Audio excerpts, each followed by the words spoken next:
We want to talk today about marijuana. Yes, marijuana. We're going to talk about the marijuana. We're going to talk about the marijuana. Okay, here we go. I'm going to, so marijuana is culturally accepted. It's a pop culture thing. A lot of people are kind of against it, but not really like they would be some other things. I'm just going to optimize here for video, computer sound. I think mono is supposed to work for that one. It's been a little while since I had the. I'm gonna react here. Okay, let's see what we got here. Use of cannabis, the scientific name for marijuana, dates back to 2700 BC. Cannabis was recorded in the Pensao Qing, the pharmacopoeia of Emperor Shen Nung, the father of traditional Chinese medicine. Credited with having Okay, we'll keep listening on. Introduced the custom of drinking tea, Shen Nung recommended ma, the Chinese word for cannabis, for more than 100 ailments, including gout, rheumatism, malaria, constipation, and even absent-mindedness. Chinese. Did it work? Did it work? We know a lot of people have remedies. That's snake oils and things like that after the Middle Ages, right? Or during and after snake oil. Employed a mixture of cannabis and alcohol as a painkiller in surgical procedures. Shen Nung called ma one of the supreme elixirs of immortality. Cannabis, they're talking about ma, mixture of alcohol and cannabis, but plenty of people smoke and eat edibles and drink alcohol. And they have a supreme elixir, that very tempting high, euphoric high. But let me go back here a second. Oh, that looks nice. Books, got books open. The pharmacopoeia, little plant. Shen Nung, the father of traditional Chinese. Whoa. Does anything strike you as this is not right, that childlike faith when you go, oh, those fingernails. Do you see those fingernails there? The way he looks. He's wearing leaves. Chinese medicine. Not a problem. But what about this photo right here? Look at this photo right here. We are talking horns, okay? You know why there's horns? Because this guy was half demon. This is a demigod. This is the kind of thing that was recorded in all ancient cultures, having interacted with people like this. We don't know if this guy was Mr. Peaceful in a cup. Just like they portrayed all Native Americans when I was growing up. They portrayed him as smoking the peace pipe. And then you learn later on, if you're listening, you learn that, oh, there were some that were headhunters. There were some that were very ruthless. So look at this. This thing has horns. Okay, that's not human. They said he was born the ox guy, right? He had an ox face. Yeah, okay. Well, welcome to the world of the ancient history, where in every single culture we have this. Some type of, he looks like he could go on a totem pole. Guess what? That's how they drew the totem poles. Really myth like that? Oh, so cannabis. Yeah, Harvard said, if there's a Harvard study online, Harvard Medical, and the pop culture thing is that cannabis is healthy. It's an herb. No, these are that is myth, right? And correct me if I'm wrong. Anybody that knows really the more pharmacology than I do. The myth is that it's healthy, it's not cancerous, it's not toxic, it's not addictive, and it's an herb. It's an invasive plant. It is a hallucinogen. It is psychoactive. It is highly addictive. Harvard Medical did a study. It's 10 times, a joint is 10 times worse than a cigarette, and one joint is somewhat comparable to a pack of cigarettes. And it is highly carcinogenic. The tars, the chemicals, the reactions on your body. In order to get that euphoric high that you don't get naturally from, let's say, running 5 miles, lifting heavy weights, and this, if you've ever had this experience, if you're ever in athletics or ran or worked out or anything, you get like the runner's high. You got like the workout afterwards. You get the no pain, no gain kind of high. That's natural. Hard work, accomplishing things. But when we take drugs and we take the whole thing at night, you know, a lot of people that I know still that are still addicted to marijuana don't want to see me in public in the daytime when they're high, if they're out at the store or something. And it's just not a thing you do. If someone's not high, that they say it brings down the high. Why do you think it brings down the high? Because they're not in that spirit realm like you are. They're not half engaged in the spirit realm, about to lose their body out of their soul out of their body when they're so stinking stoned high, or they go through long-term people when they do get older. If they make it older, they have episodes of psychosis, and many have the effects leading to not only psychosis, but they have permanent damage, like bipolar and schizophrenia and things like that. A lot of these people you see walking around. Have you seen anybody walking around like that? Credited with having introduced the custom of drinking tea. So they present it like, oh, it's tea. Look at us. But let's keep on with the creepiness. The supreme elixirs of immortality. One of many cultures who have utilized. Oh, wow, we went through that. Oh, didn't we skip over that real quick? Watch how fast they skip over these demigods. So they're admitting. Look at that snake wrapped around that guy's neck.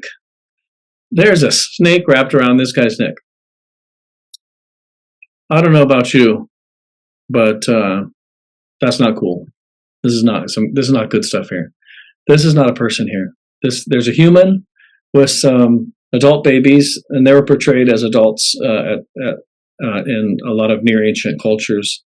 But look, she's holding these men as babies. So what is this? The freak mama and the freak Sancho demon. This is Demon Sancho. Hey, Demon Sancho with the beads. He got prayer beads. Oh, is he Muslim or Orthodox? Well, no, he's not going to cross, and we definitely aren't going to call him Christian. He's got some half moon up there. Are all of these demigods related in ancient culture?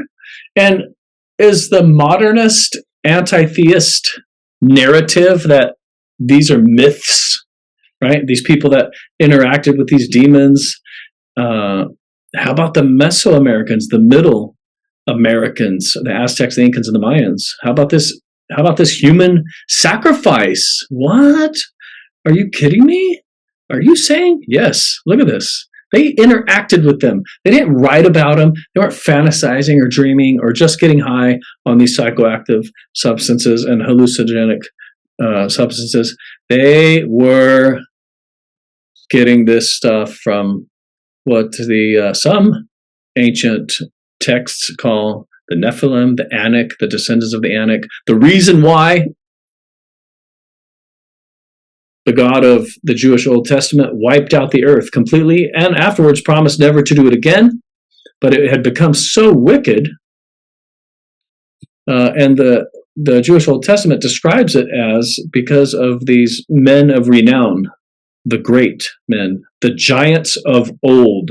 A lot of people get all spooked and scared. Oh my gosh, the giants. Yeah, we know. They were covered up. When they were uncovered, they were covered up.